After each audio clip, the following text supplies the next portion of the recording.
Saudara, kita akan kembali terhubung dengan jurnalis Kompas TV Audrey Zefanya Stomeyang dan juga juru kamera Anggi yang saat ini masih memantau banjir di area Kebon Pala, Jakarta Timur. Selamat pagi Zefanya.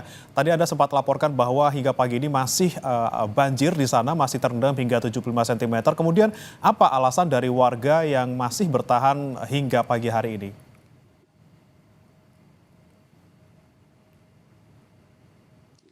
Ya, bagaimana memang yang menjadi alasan warga masih bertahan dikarenakan tadi area rumah di kawasan Kebon Pala ini rata-rata warga memiliki 2 tingkat. Jadi mereka masih merasa tidak membutuhkan evakuasi atau mengungsi begitu karena bisa memanfaatkan lantai 2-nya. Tapi saya akan berbincang langsung dengan salah seorang narasumber. Ini adalah Ibu Sumiati, salah satu warga di Kebon Pala. Selamat pagi Ibu Sumiati. Pagi. Ibu, ini memang kan kalau bisa dilihat ini visualnya memang dalam sekali ya Bu. Ini ketinggiannya kurang lebih 75 cm pagi ini air menggenang. Ini mungkin boleh diceritakan semalam ini bagaimana Bu? Air mulai meningkat itu mulai pukul berapa dan kemudian surutnya itu di jam berapa? Jam 8 dia hujan kan lebat. Dia mulai naik jam 9. Tapi sebesarnya ini pukul 5 tadi pagi.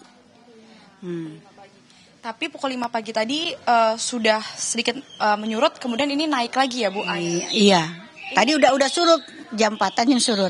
Udah naik lagi, pas jam 5 lebih gitu, setengah 6-an. Nah, tapi kan saya lihat ini warga masih ada yang memilih untuk berdiam di rumah begitu ya Bu? Masih ada yang, meskipun itu mondar-mandir, beraktivitas begitu, ini tidak ada yang memilih untuk mengungsikah atau bagaimana?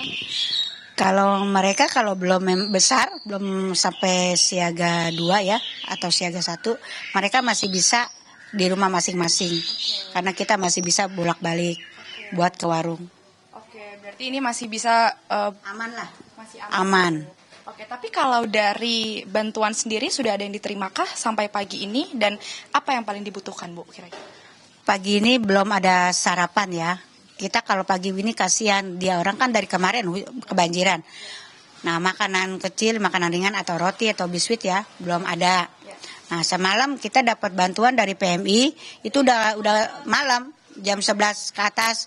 Jadi mereka udah pada tidur, udah pada kecapean. Akhirnya nasi di rumah saya banyak, ada 70. Terdampar aja begitu. Nggak dimakan begitu ya? Tapi saya mau olah, nanti telurnya kan direbus. Sama ada ikannya, saya mau olah, nanti saya mau bagi tetangga, nanti saya mau angetin. Berarti mungkin pengiriman bantuannya untuk waktunya bisa diperhatikan lagi. Diperhatikan lagi lambat, agak sorean lah, jam 7 jam 8 kita udah terima, kita masih bisa kasih walaupun hujan ya. Ini udah jam 11 ke atas kan kita udah capek, udah tidur, nggak tahu dia kapan datangnya. Tapi saya udah sampaikan tadi sama orang kelurahan tuh, Satpol PP-nya saya udah minta salam gitu. Soal ini udah saya nerima udah 2 kali begini. Ini untuk menunggu air surut kira-kira berapa lama Bu kemungkinannya? Apakah tidak bisa dipastikan? Nggak bisa dipastikan. Datangnya air kita nggak bisa tentukan, dia pulangnya juga nggak bisa dipastikan. Oke. Ada kemungkinankah akan dibuka posko mungkin atau tidak? Kalau posko belum ada. Dia kalau di SMP 26 sama di SD itu pasti ada banyak sih bantuan dari luar dibagi-bagi sama yang. Ini kan sudah sering kali hampir setiap tahun bahkan terjadi ya Bu di kawasan Kebon Pala. Keluhan langganan.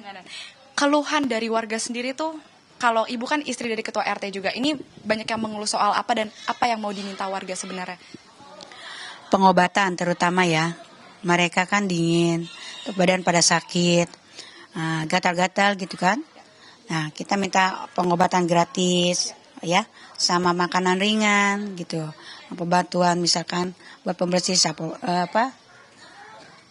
pewangi gitu ya, buat pembersih-bersih.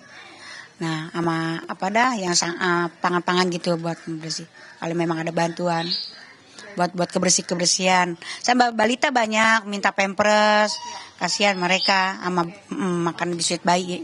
Dari pemerintah provinsi sendiri, Gubernur kita Pak Pramono Anung kan ini juga sudah menyiapkan sejumlah bantuan. Ini ada yang mau disampaikan juga mungkin ke Gubernur Jakarta? Bapak Prabowo ya. Pak Pramono. Oh, Bapak Pramono. Saya minta bantuannya di RT 13, Pak, karena kan kita terlalu darurat.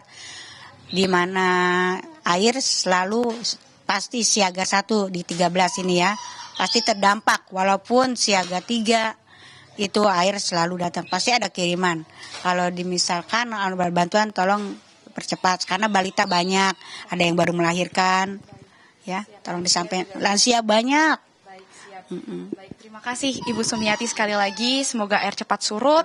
Mohon maaf untuk musibah yang terjadi. Semoga juga semangat membersihkan rumahnya ya Bu. Terima kasih Ibu. Itu dia tadi bagaimana juga saudara. Ini memang air tinggi sekali. Bahkan saya melaporkan saja ini sepaha saya begitu ya. Nah ini memang kalau tadi saya catat yang sangat menjadi sorotan dari warga ini adalah terkait bagaimana bantuan ini dikirimkan oleh pemerintah setempat. Mungkin bisa diperhatikan untuk waktu pengiriman bantuannya. Kalau kemarin dikirimkan bantuan sekitar pukul 12 malam, banyak makanan yang dikirim tapi menjadi terbuang sia-sia karena warga sudah kelelahan beristirahat membereskan rumah mereka. Mungkin untuk waktunya bisa diperhatikan untuk pengiriman makanan untuk warga di Kebon Pala ini. Kemudian juga terkait dengan bantuan pengobatan medis. Dikarenakan air banjir di kawasan Kebon Pala ini dikarenakan meluapnya kali di sebelah pemukiman warga ini menjadi salah satu penyebab sering terjadinya penyakit gatal-gatal oleh warga yang ada di Kebon Pala. Mungkin hal-hal seperti itu yang bisa diperhatikan oleh pemerintah sehingga bisa mengirimkan bantuan untuk segera dikirimkan kepada warga Kebon Pala saat ini. Bagaimana? Baik, terima kasih Zevanya Sitomeyang melaporkan langsung dari Kebon Pala, Jakarta Timur bersama dengan juru kamera Anggi. Selamat bertugas kembali.